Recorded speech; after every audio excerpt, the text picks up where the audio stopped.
Bona tarda.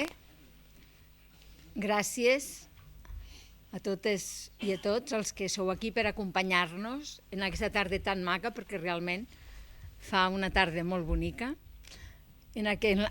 per començar o inaugurar aquestes terceres jornades d'història i debat nacional. Natural també, però nacional. Per nosaltres és un plaer perquè considerem que ja són unes jornades consolidades després de 2 anys.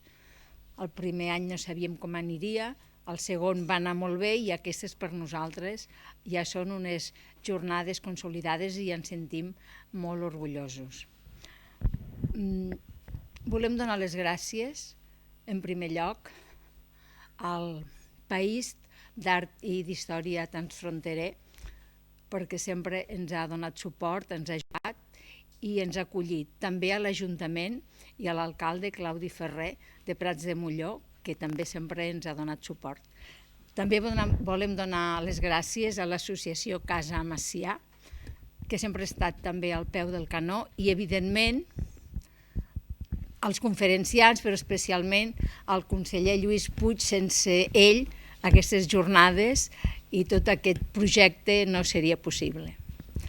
Aquestes terceres jornades porten el títol de fet nosaltres, es tracten del Víctor Balaguer, del Francesc Pi i Margall, del Josep Àngels Clavé i de l'Àngel Guimerà.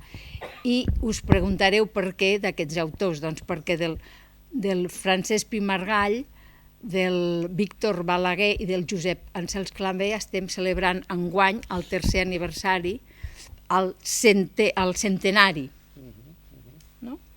I amb el centenari del seu naixement i de l'Àngel Guimerà celebrem el centenari de la seva mort. I per tant hem triat aquestes personalitats, i per això el títol d'aquestes jornades es diuen Construint mentalitats, i parlen de tots aquests personatges. Aquesta tarda ens parlaran a la conferència del Víctor Balaguer, que ens el parlarà el Manuel Pérez Nespereira, que està aquí entre nosaltres. També el Jaume Montés ens parlarà del Francesc Pi Margall, i el Lluís Duran ens parlarà de l'Àngel Guimerà, que ja ens va acompanyar també l'any passat. Després tindrem a 7:15 el sopar, i després a les 9 passarem la pel·lícula, que és Canigó 1883, que és una pel·lícula que va sobre la llegenda pirenaica del Jacint Verdaguer. Esteu tots convidats, l'entrada és gratuïta i per tant crec que serà una pel·lícula força interessant. Demà al matí serà el torn de Josep Àngel Clavé, que ens en parlaran l'Anna Costal i en Josep Lluís Carap Rovira. Després, a 11:45, començarem les comunicacions d'aquesta jornada, i d'aquestes comunicacions seran el Jaume Corbera, la Ingrid Vilanova i l'Eric Forcada, que ens presentaran comunicacions. Després tindrem la presentació del llibre sobre les segones jornades de l'any passat, que es van celebrar també aquí, suposo que molts de vosaltres hi vau ser, que són Associacionisme Cultural i Nacional fins al 1939, que ho farà el Lluís Duran, i després la cloenda de les jornades, que la farà el Jep Bonet, que és el president de l'associació Casa Macià. Després hi haurà un dinar, i després a les 3 de la tarda hi haurà la visita a la Casa Macià, que us recomano, que ha canviat molt, perquè molts dels que esteu aquí suposo que ja l'heu vist algunes vegades, però ara últimament s'hi han fet molts canvis, perquè hem tingut la subvenció del Consell Departamental de la Generalitat de Catalunya i de la Diputació de Girona, que ens han ajudat habilitar l'espai físic i, per tant, ha canviat molt des que es van constituir les associacions a l'any 2022 fins ara al 2024. Perquè realment nosaltres aquestes jornades i totes les activitats que fem, el nostre objectiu és donar a conèixer l'associació Casa Macià i l'associació Amics de la Casa Macià, que són dues associacions, una al nord, Catalunya Nord, l'altra al sud, però que totes dues tenen el mateix objectiu, que és habilitar o rehabilitar i convertir la Villa Denis, que és la casa des d'on el president Macià va intentar alliberar Catalunya l'any 1924, quan Catalunya estava sota la dictadura de Primo de Rivera. Sabeu que malauradament no va reeixir, no va ser possible, però aquests fets són coneguts com els fets de Prats de Molló. Doncs aquesta casa, que va ser la que va utilitzar el president Macià per organitzar tot aquest intent d'alliberament de Catalunya, nosaltres volem que es converteixi en un espai museístic, en un espai de recuperació i d'interpretació de la memòria, especialment de la memòria de la repressió i de l'exili. I ens agradaria que l'any 2026, que farà un segle d'aquest esdeveniment, doncs aquesta casa ja fos un espai museístic, ja estigués convertit en el que nosaltres volem. Aquest és el nostre desig.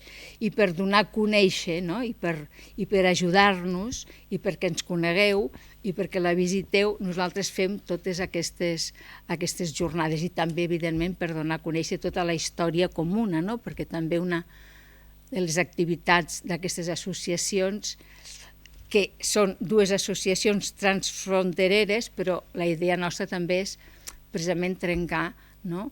O esborrar aquesta idea de les dues fronteres, que són unes fronteres polítiques, però que no tant emocionals o identitàries o lingüístiques.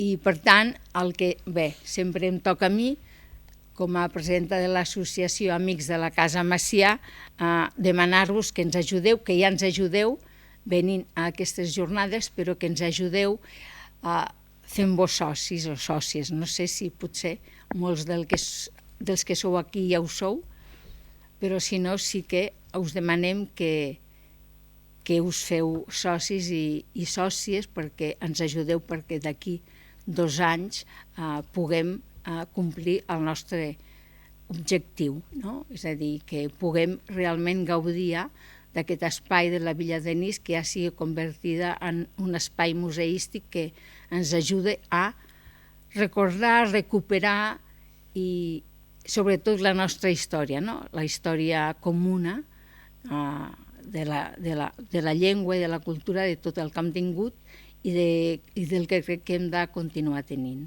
Senzillament, per això doncs, agraïm molt la vostra assistència i també agraïm molt que ens ajudeu. I ara ja em sembla que jo ja ho he dit tot i passo la paraula al Narcís Figueres, que ell és el president dels centres d'estudis de parla catalana. Moltes gràcies, Carme. S'han dit que havíem d'anar... Gràcies. Només unes paraules breus per portar, diguéssim, en aquesta trobada la salutació del que és el nostre sector, no? El sector al qual la vostra associació s'ha adherit, que és el sector que anomenem normalment, o almenys jo l'anomeno, el sector de la recerca associativa, no?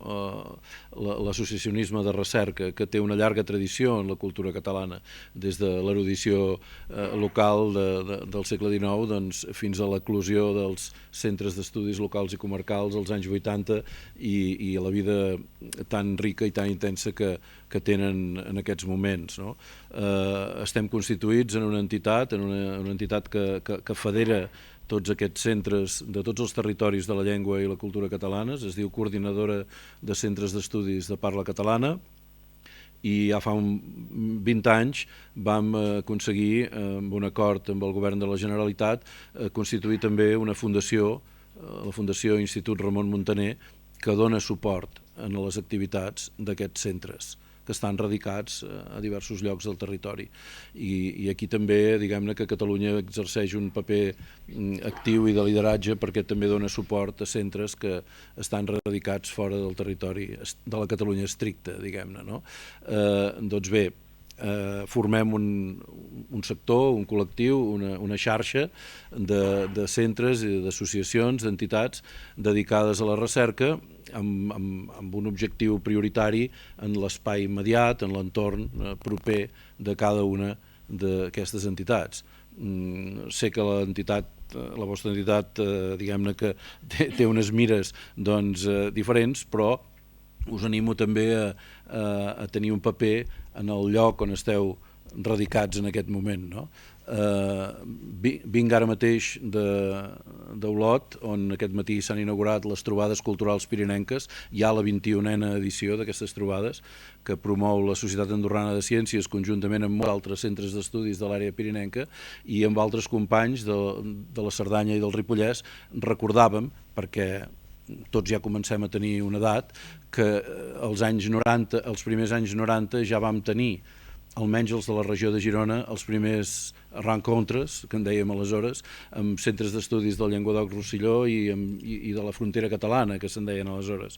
I ja vam tenir tota una sèrie de relacions amb grups, tant de la Catalunya Nord com de la zona occitana, amb gent de l'Oda, amb la Societat d'Estudis Històrics de Treves. Per tant, tots aquests lligams que potser ara s'han afeblit una mica també es poden reprendre, i crec que aquí ja hi tenim alguna representació. Tenim la revista de cultura Mirmanda, que està radicada al Soler i a Figueres, els companys de Terra dels Avis a Elna, que també formen part del nostre col·lectiu, però segur que aquí hi ha un marge per fer moltes coses que també posin en contacte les entitats d'una banda i de l'altra, i les entitats que aquí mateix a la Catalunya del Nord treballen en la història i en la cultura de les diverses poblacions d'aquesta zona, i probablement hi ha feina aquí que es pot fer. Heu fet una aportació molt significativa. Vaig ser a Barcelona a la presentació del llibre de l'última jornada sobre l'associacionisme, que trobo interessantíssim, i encara crec que és un camí a aprofundir-hi. Nosaltres pensem, des del nostre col·lectiu, que a banda dels interessos de recerca que cadascú té, centrats en el seu territori o en la seva disciplina, tenim també una responsabilitat amb la història, amb la genealogia del nostre propi col·lectiu, amb l'estudi aprofundit i crític de l'erudició local als territoris de parla catalana, de les aportacions que s'han pogut fer a cada lloc, i aquí hi ha també molt de camí per córrer.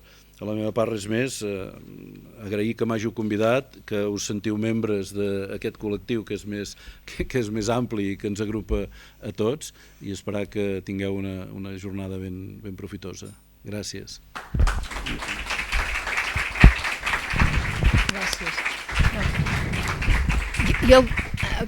Jo vull dir una cosa que no l'he dita, però que ara penso que l'he de dir, no?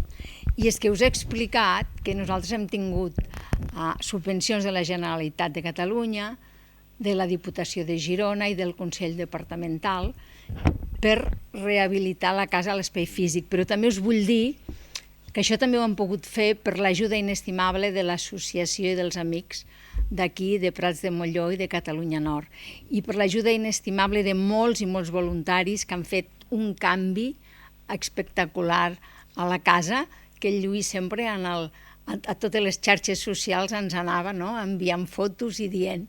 O sigui que us ho volia dir, perquè també aquest canvi ha estat possible gràcies als voluntaris i a les voluntàries que han vingut aquí a treballar, diguéssim, per adequar, per habilitar aquesta casa a la Villa Denis. I és molt important perquè parlem de l'associacionisme, però també el voluntarisme és molt important en el nostre país, i gràcies als voluntaris i voluntàries fem moltes coses. I quan parlaves m'ha fet pensar que tenia necessitat de dir-ho, que també la Casa Macià avui està com està gràcies al suport i a molta gent que hi ha treballat de manera desinteressada, i principalment al conseller Lluís Puig i molta gent, també els de l'ADF, no? Els forestals que van venir un cap de setmana, també a tota la gent, ara m'explicava el Gep Bonet que cada 15 dies venen, no? A fer de jardiners a la casa, vull dir que per sort nosaltres som un país de la gent, no? Com deia aquell, de la gent que fa coses, no? És a dir, i fem moltes coses perquè som voluntaris, perquè ens estimem el país i perquè volem que les coses canvien, no? I el nostre objectiu ara és que l'any 2026 tinguem la Villa Denis convertida en un espai museístic. Moltes gràcies.